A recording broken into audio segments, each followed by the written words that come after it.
one drop beat pan a rhythm.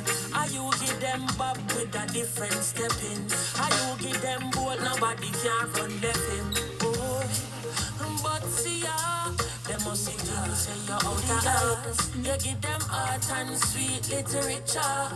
You're gonna make the world see the better picture. I said, don't worry yourself, mama. We are so excited to welcome you to our final BX Farm to Table series of the year.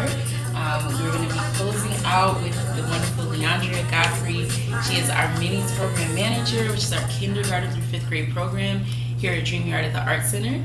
And she's a lot of things. She's a singer, she's an artist, and right now, today, she is our chef for our final episode of the year. We'll be back next year.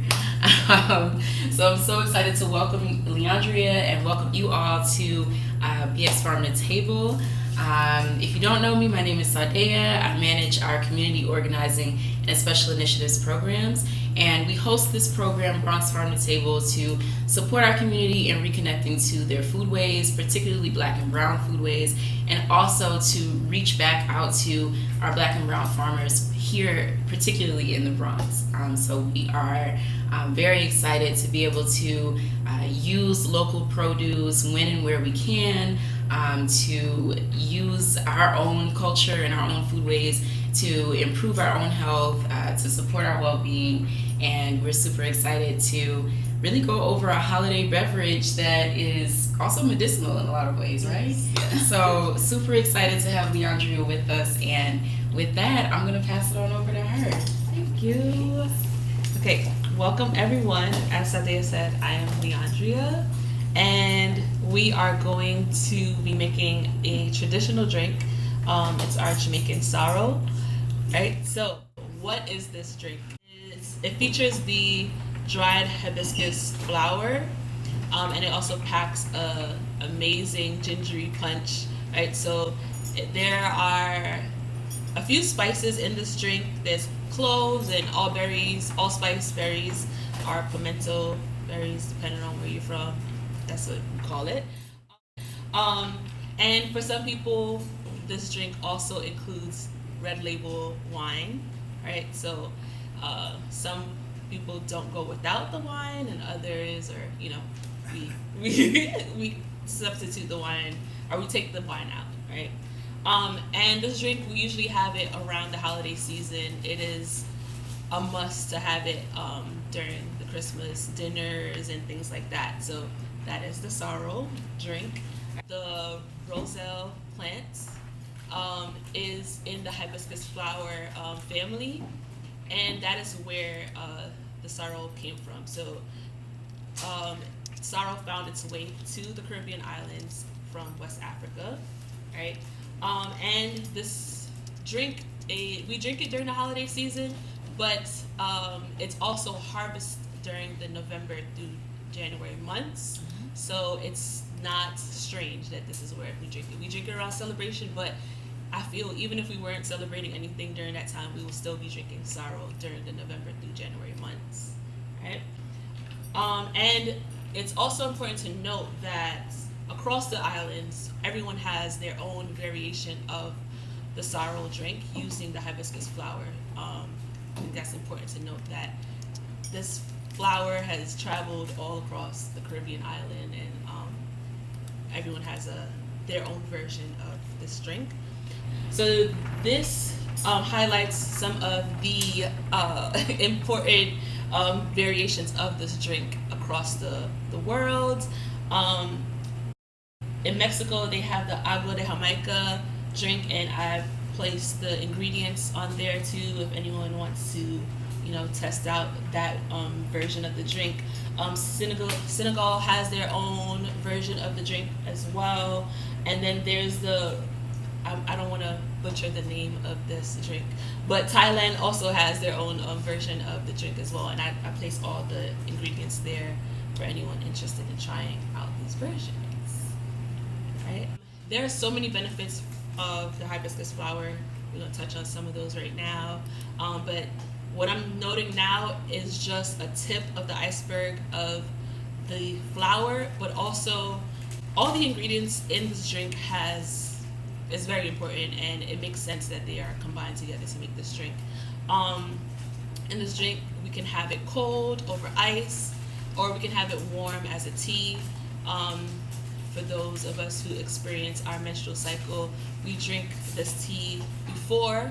It helps reduce menstrual cramps.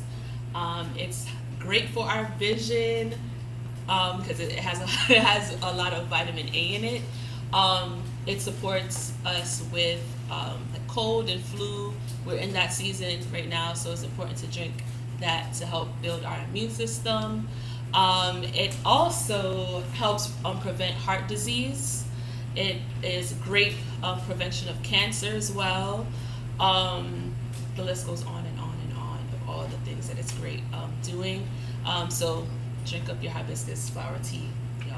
All right, so how do we make this drink, the Jamaican version of the drink? I also need to shout out my mother because she's the one who introduced me to this drink, right? We've been having this from as far back as my memory goes. There has always been sorrow. And I got her blessing to share this today. So I just want to shout my mom out.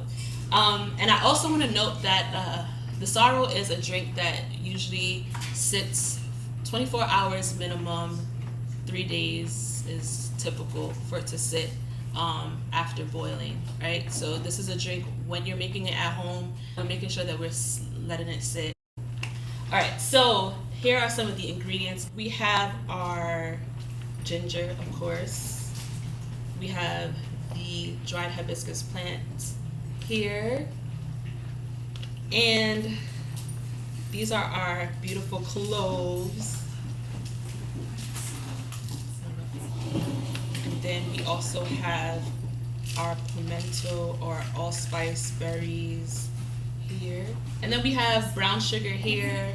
If you want to use white sugar, you can do that also. And water, right? When we put our flour in water, it has this beautiful red color. I also want to say that this can be used to dye fabric. If you choose to do that, it gives a nice, like, pale pink color to fabric, so we can use that. Multi-purpose flour here. And then off the side, you know, there are additional ingredients for those adults who partake in those wonderful activities. So the first thing that we're going to do is rinse our hibiscus flower. This is our hibiscus when it's wet. So yeah, I was taught to peel ginger with a spoon, so this is what we're going to do. This is our ginger. Got a metal spoon here, and if you see, I was taught that this minimizes the waste of the ginger, so we're not cutting away too much. We're just peeling off the skin, right?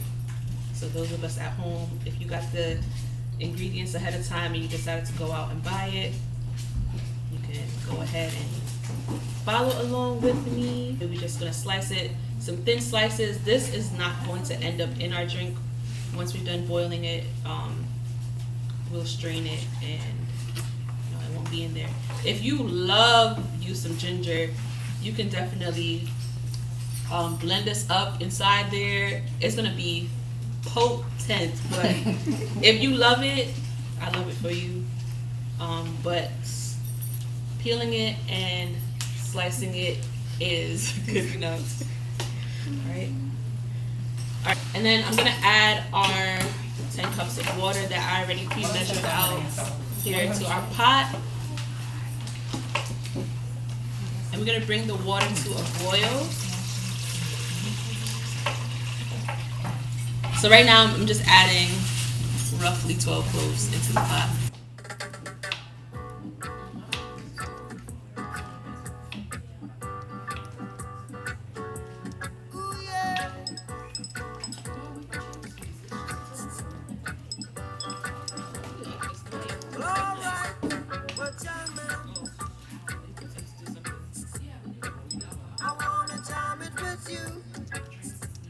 We're jamming, jamming, and I hope you like jamming.